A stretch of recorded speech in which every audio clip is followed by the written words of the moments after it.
Today we're getting my surprise!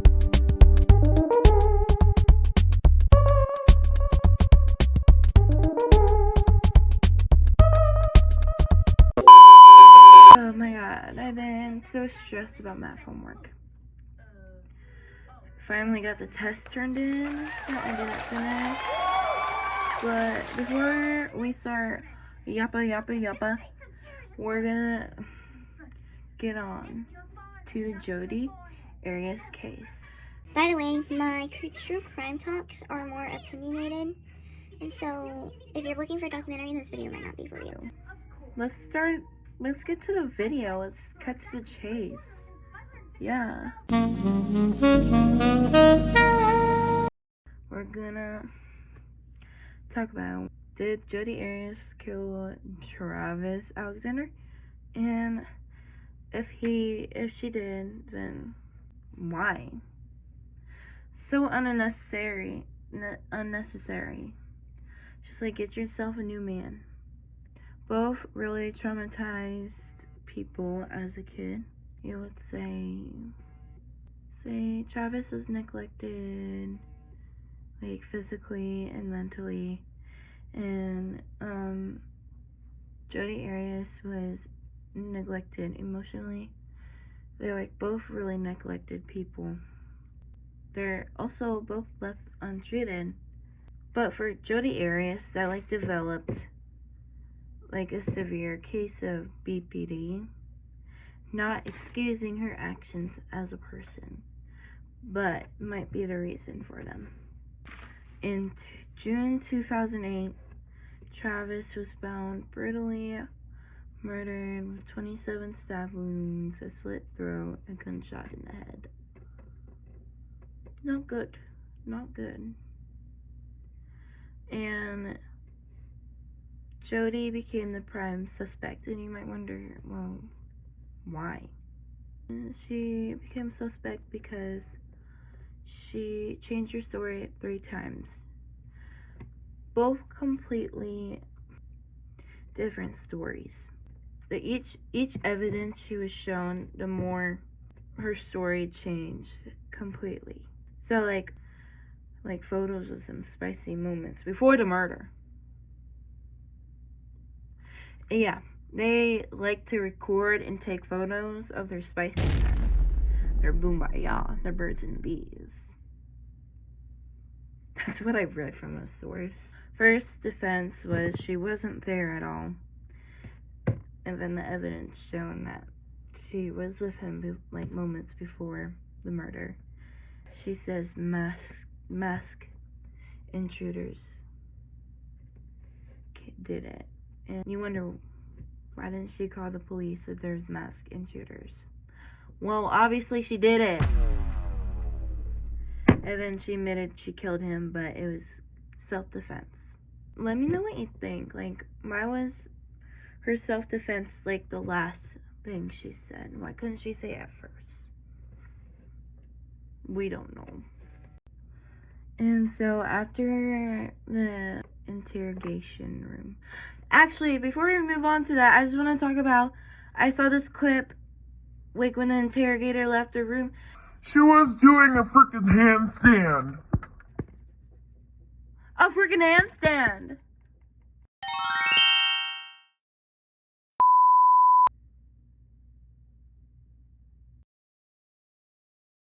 Why? Why are you doing a handstand when you know we're recording you? What? Is that your coping mechanism if something goes wrong, like you fail the math test, you just randomly do like a handstand in the middle of the room? What is going on? Well, what's going on in the interrogation? We'll talk about that later. Anyways, we're looking at the psychic evaluation before the trial. Her defense psychologist, Dr. Richard Samuels.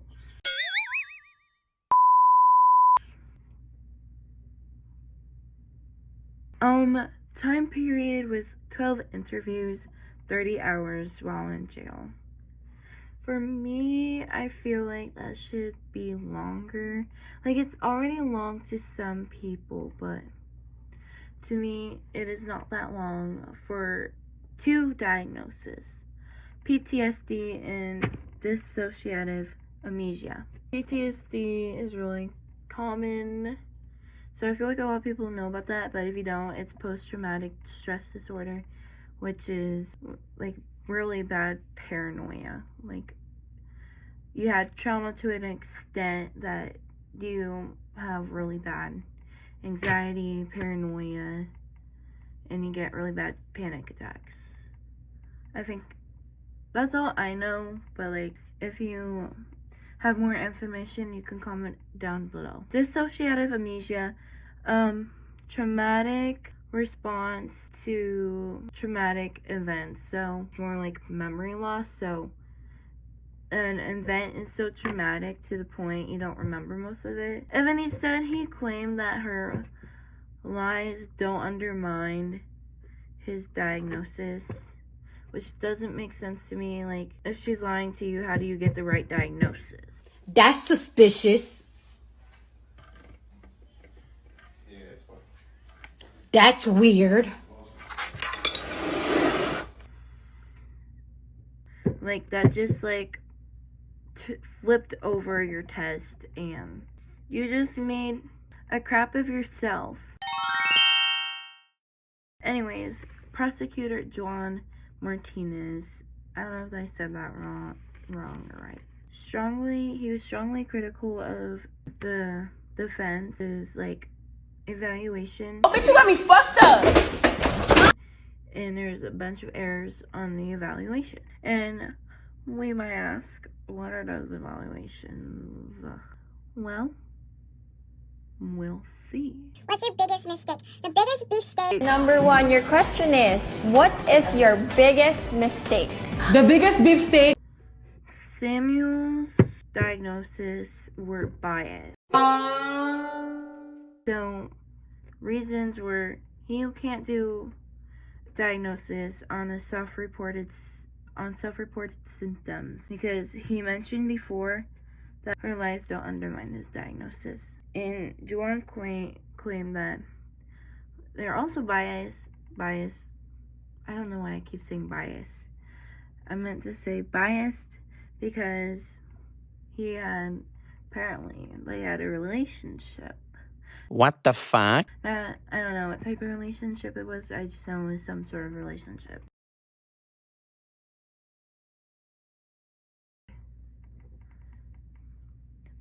For me, it depends on the situation. The event, not only was it like prosecutor Martinez, but a clinical psychologist, Janine DeMarte, disagreed strongly against the evidence for his diagnosis because, again, it was biased. She, like I was talking about before, she mentioned BPD, and because she showed signs in court of BPD.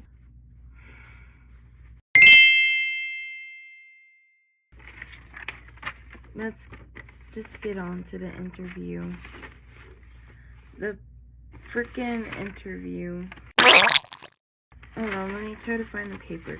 So what I noticed when I was watching small clips of her interviews, first thing I noticed was that her emotions seemed like a little too extreme for the little thing. That I can remember. Oh, I kicked a dog once. And what I said before, the frickin' handstand. Here's the evidence if you don't believe me. Right here. That doesn't make no sense. I don't know if people saw her mugshot, but she smiled in it.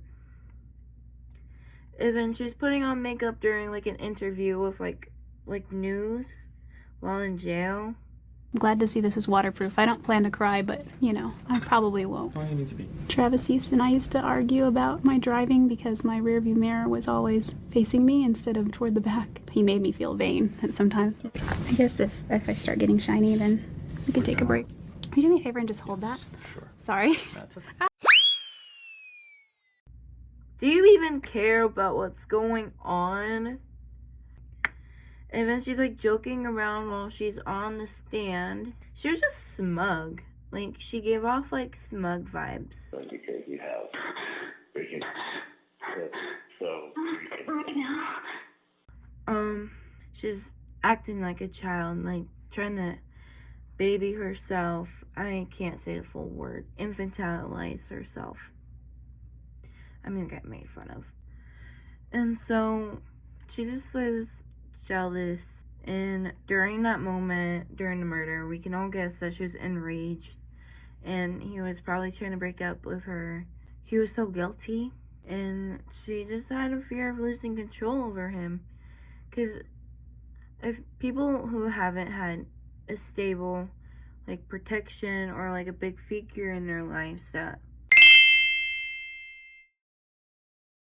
like protect them, they don't have this control of what happens. And so when that person starts growing up, they